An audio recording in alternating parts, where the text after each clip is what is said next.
A earthquake happen.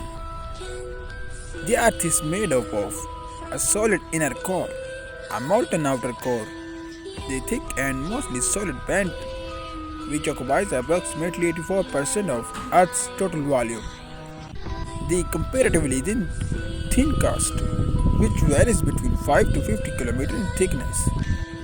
Earth's outer skin is not continuous surface.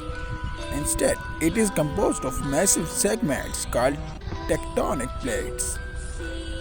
Earthquakes occur along the boundaries between tectonic plates are at the sides of cracks within the plates which are called faults. The tectonic plates that make up the Earth's crust are moving constantly.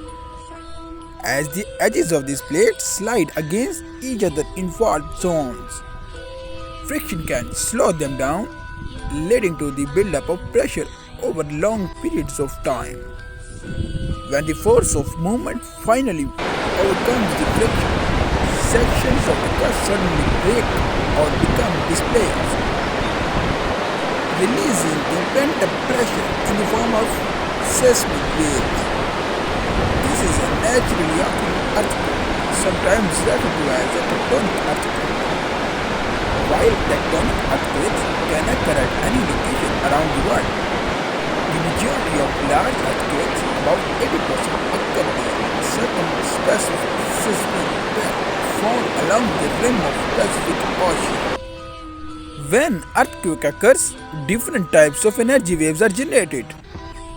P waves, S waves. P waves or primary waves are the first waves to be detected. These are compressional waves that push and pull as they move through rock and floods. S waves or secondary waves are the next waves to be detected. These waves move only through rock.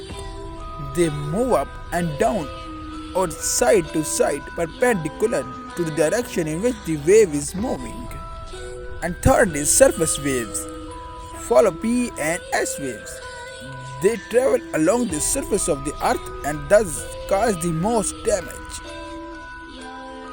Surface waves can be characterized as low waves, which are faster and move the ground from side to side, and relay waves, which roll like waves on the surface of ocean and lakes. Three more earthquake types: volcanic, collapse, explosion. Earthquakes that occur in the conjunction with volcanic activity is called volcanic. Smaller scale earthquakes that result from the subterranean collapse of caverns or mines. Earthquake caused by underground explosion of nuclear or chemical devices called explosion earthquake. Does fracking cause earthquakes? Fracking is an informal term for hydraulic fracturing, a process used to increase the flow of oil or gas to a production well. It involves the injection of large volumes of water, sand, and chemicals under high pressure into a bedrock formation to create new fractures in the rock. Increase the size, extent, and connectivity of existing fractures, leading to more permeability. Fracking can lead directly to earthquake. More frequently, earthquakes are induced by the disposal of wastewater associated with the oil production into underground wells. Seismic events associated with fracking and waste flood disposal tend to be low level and dependent on conditions such as the injection rate and total volume injected.